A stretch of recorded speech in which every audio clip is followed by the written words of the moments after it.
Hello and welcome. You're watching at this news hour with the headline. Prime Minister Abiy urged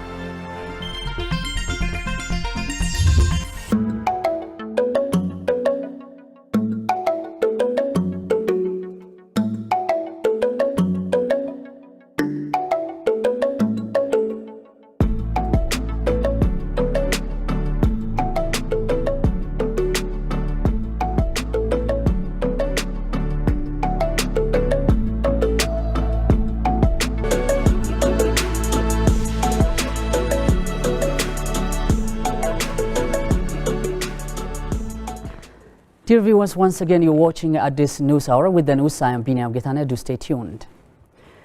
World Red Cross Day, also known as Red Crescent Day, is celebrated on May 8 every year.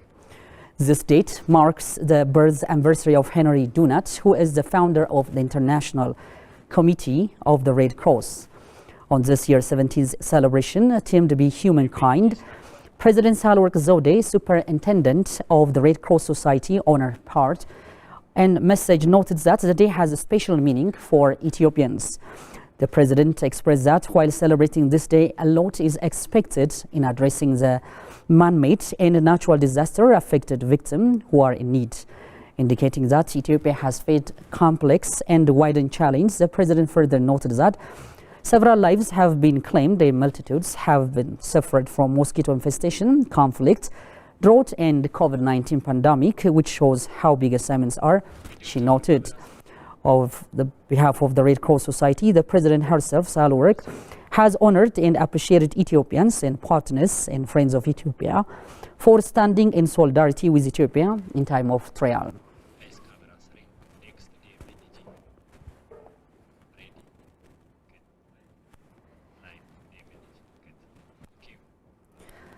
The World Press Freedom Day is being celebrated today. Over the past couple of years, Ethiopia has made tremendous stride in widening the space for conducive expression of free speeches and ideas. Nevertheless, the nation is also grappling with fake news and disinformation, a coordinated attack by the West and its TPLF cronies. Ethiopia is marking the day with assortment at an event here today. Our staff reporter Alula Takramariam is joining us live to shed more on this. Good morning, Alula, and could you tell us what's happening over there? Morning, Binyam. Thank you for having me. Today is Ethiopia is celebrating the 31st World Freedom Day here in Addis Ababa in the presence of various media practitioners, university lecturers and journalists. The main objective of having celebrated the World Press Freedom Day is to commemorate. It is a kind of reminder for governments to act for ensuring press freedom, and the second one is to help share experience and knowledge among journalists, and the third objective of celebrating the media press freedom day is just like supporting the media in ensuring press freedom. Here with me I have a very prominent and renowned journalist, Amara Aragawi, and the head of Ethiopian Media Council. Let me take you back to him to explain about the event. Okay, thank you so much for your cooperation, Amara. And can you please highlight some of the objectives and what is the objective of having World Press Freedom Day? Well, the objective is, let me give you the background. This Ethiopian Press, the World Press Freedom Day started in 1991, 31 years ago. It was done in Windhoek in Namibia. It started in Africa, and many African countries have signed and agreed to it, including Ethiopia. The idea is all governments and all media should respect freedom of the press. Freedom of the press means, if you want the public to participate in their country's issue, you have to get information about their country. To get the information, they have to get it freely without any restriction.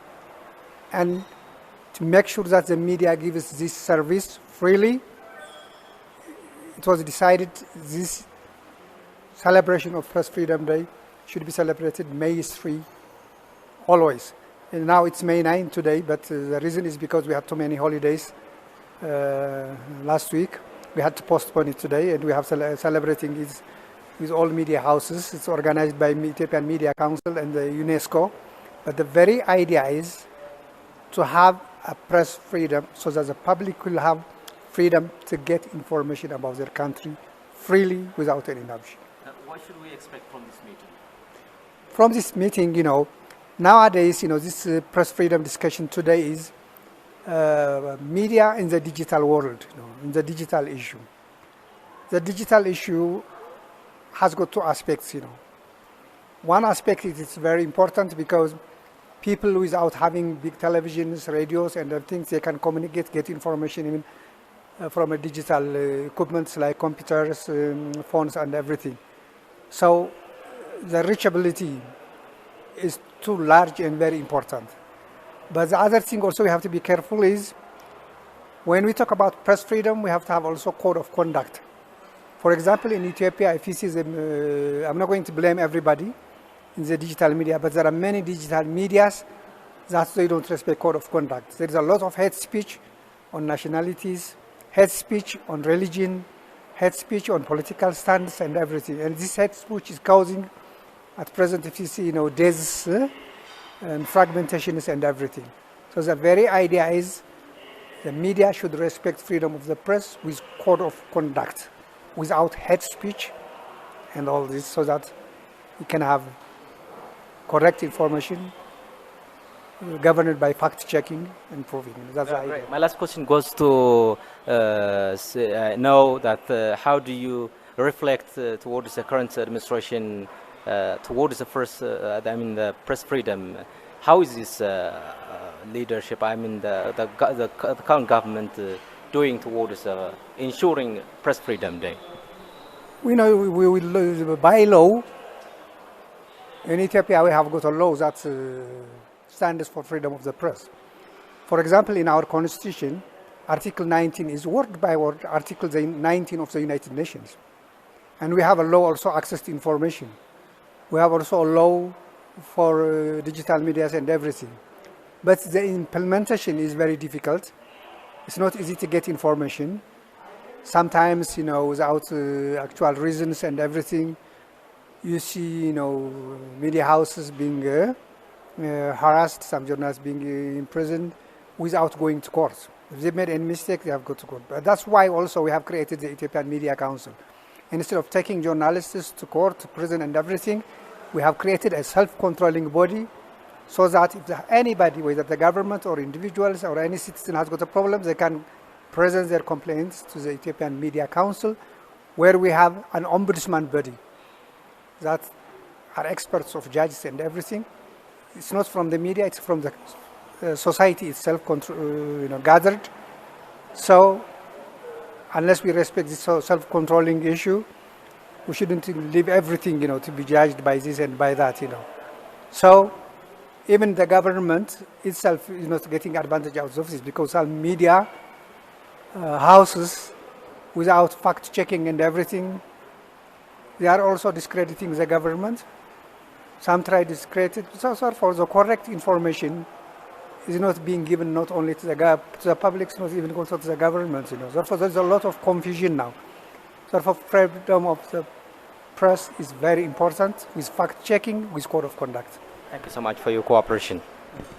Ladies and gentlemen, the World Press Freedom is also being celebrated in the presence of international organizations like the UNESCO Addis Ababa office and the Ethiopian Media Council, and a lot of questions are being raised towards ensuring press freedom and expression of ideas. And as we can see or understand from the questions of journalists raised, there is a lot to be done to ensure the freedom of expression in our country. Ladies and gentlemen, we will keep you updated in our evening news. Dear viewers, that was our staff reporter Arula Taklamariam updating us on the Press Day event. Prime Minister Abiy Ahmed stated that summer wheat production has been progressing well in the country. The government of Ethiopia has been working to enhance wheat import substitution by intensifying the domestic wheat production in various parts of the country. Currently, Ethiopia is undertaking the cultivation of summer wheat production on over 400,000 hectares of land across the country, according to the Ministry of Agriculture.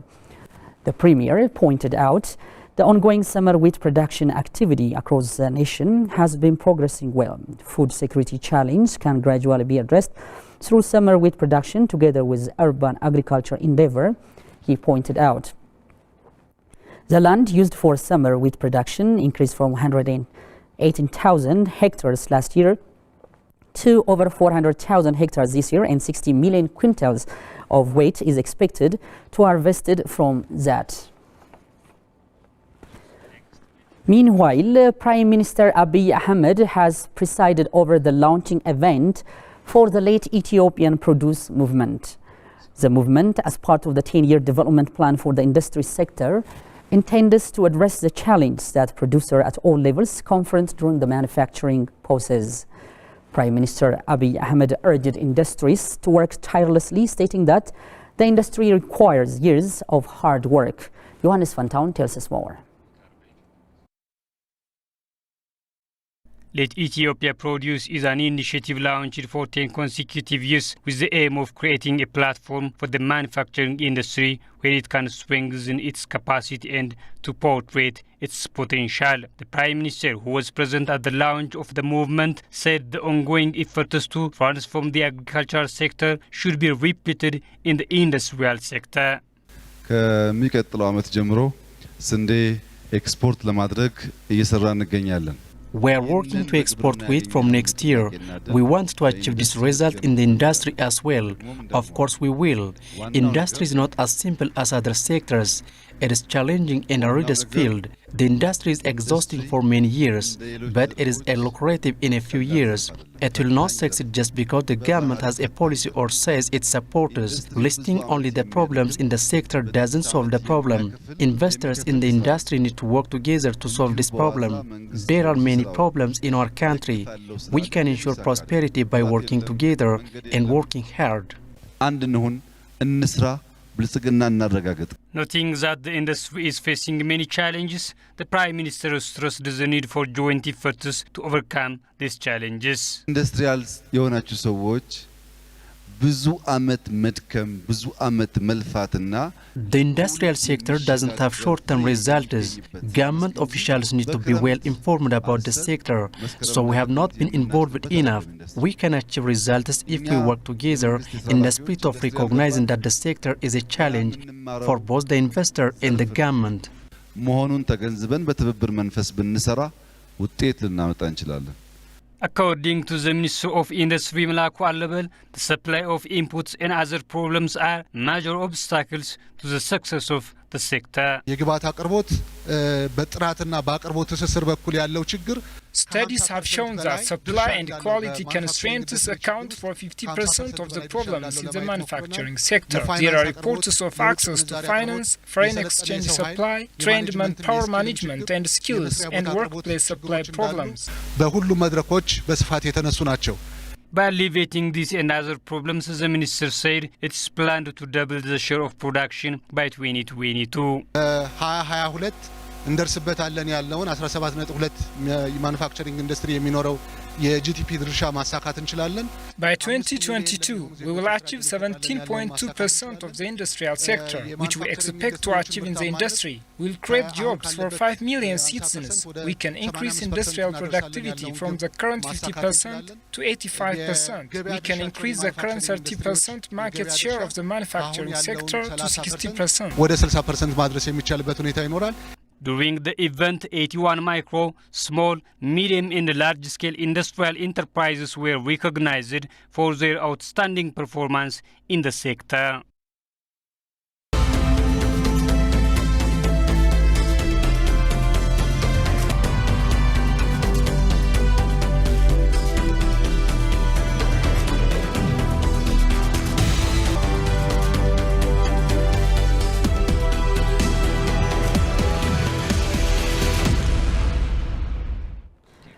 Dear viewers, you're still watching at this news hour with me, Biniam Getane. Now in other news.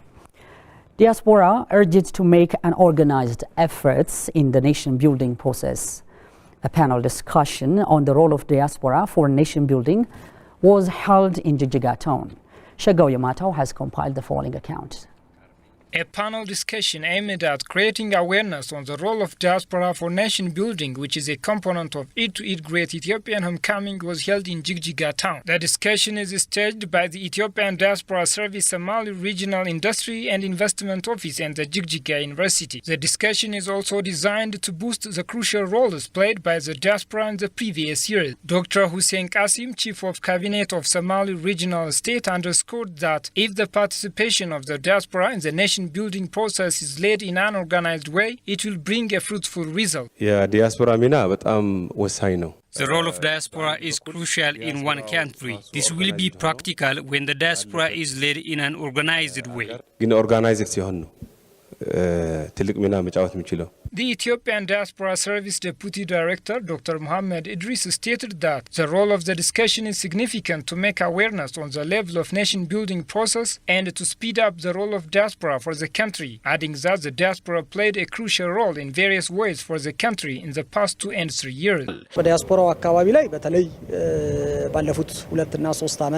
diaspora, particularly in the past 2 and 3 years, exhibited an excellent unity in arrangement, neglecting divisive agendas. It also prioritized the huge agendas that helped to keep the country's unity. As you remember, in the past 1 year or so, the diaspora could hold rallies in protesting for intervention on Ethiopia in public diplomacy in 40 countries in a single day.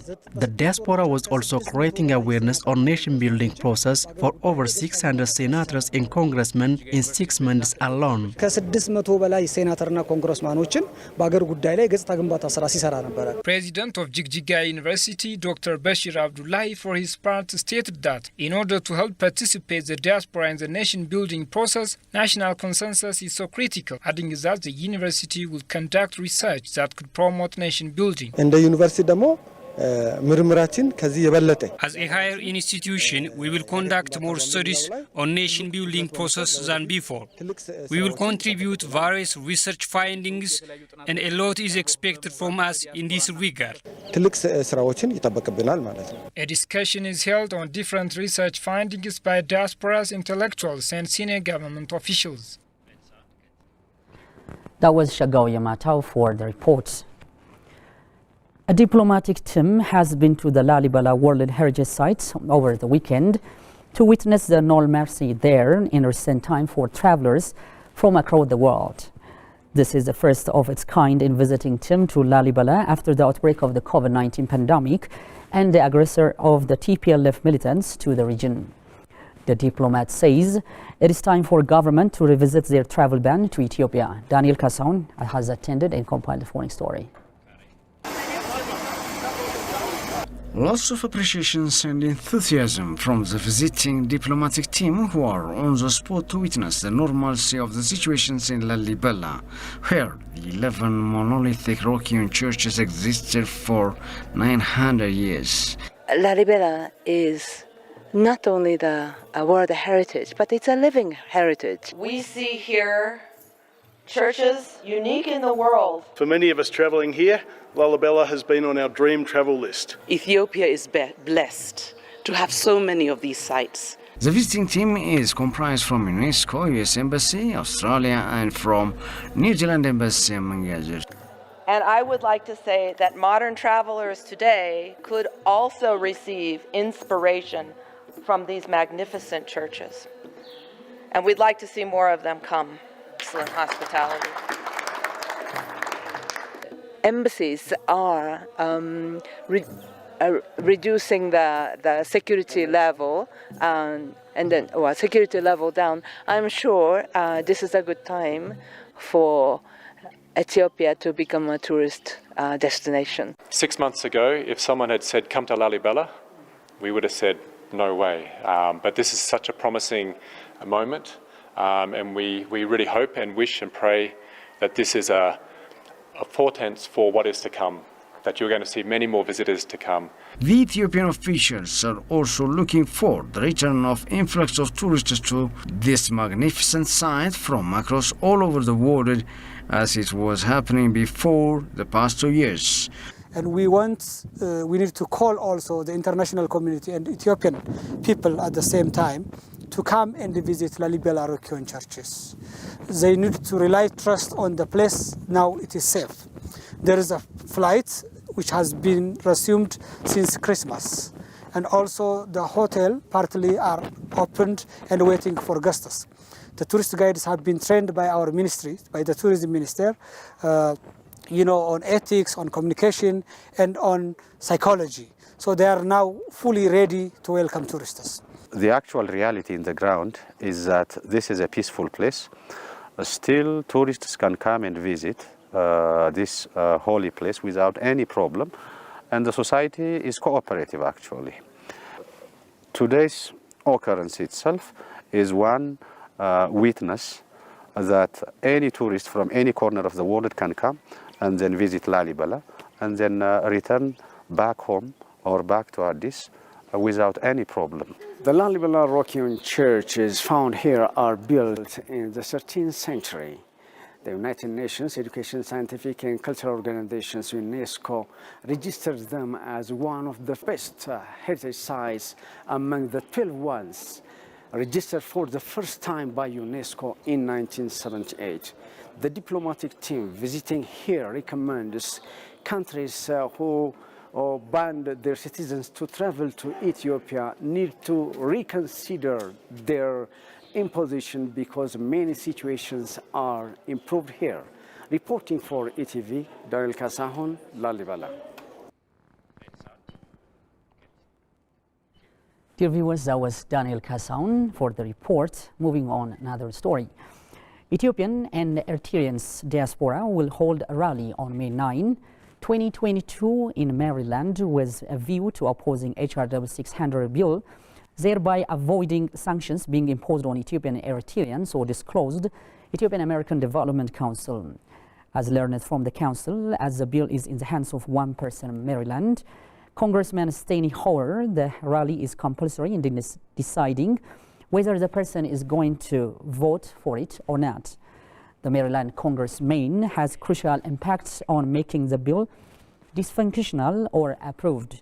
This is why the rally is going to be held in Maryland, USA. The council also urged everyone to actively participate in the rally organized to break the silence and to say #NoMore.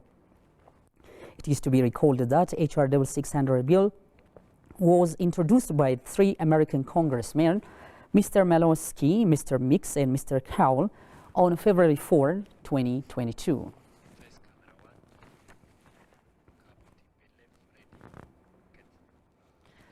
Likewise, the TPLF is trying to create a millions-persons army and recruit again from the enormously depleted Tigrayan population to wage war, a foreign journalist and observer of northern Ethiopian conflicts disclosed. Scope Independent news editor-in-chief Alistair Thompson, who has recently been in Ethiopia and visited the war-torn areas of the northern part of the country, told the Ethiopian news agency that the intention of the TPLF is to wage another war.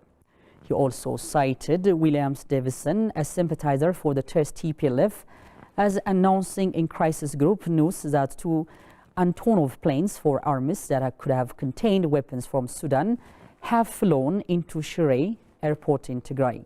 Speaking about his visit to the war-torn areas, particularly the Welkite Agarit Alamt areas, Thompson shared his horrific memories about the mass graves and war crimes committed by TPLF during the past decades.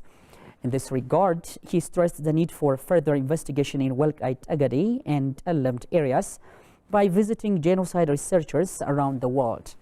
The journalist and observer finally urged the government to provide sufficient resources to enable the investigation to continue.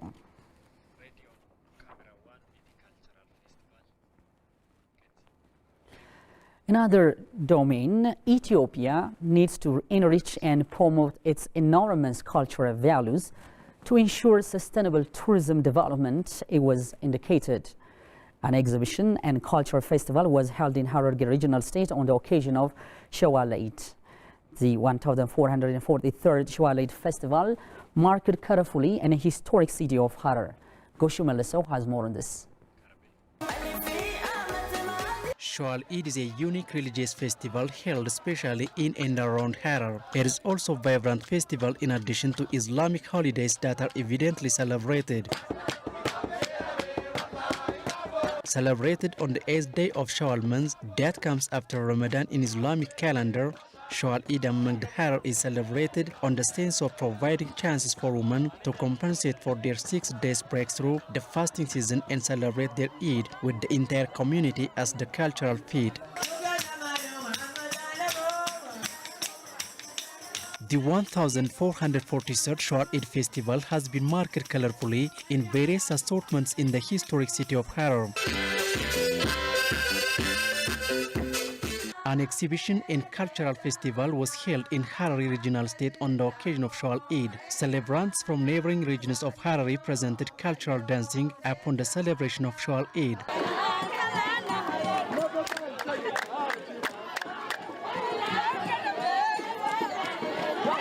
Participants of the festival said the exhibition helps regions to introduce each other and promote cultural integration.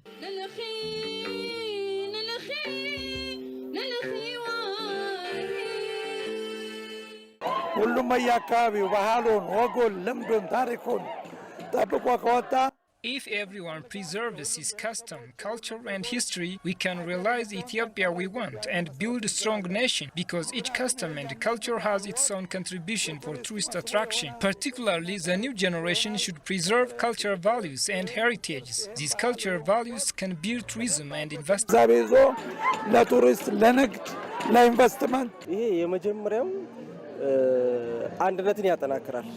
First and foremost, this festival enhances unity. Second, beyond its touristic value, the festival promotes cultural diversity and identity of nations and nationality.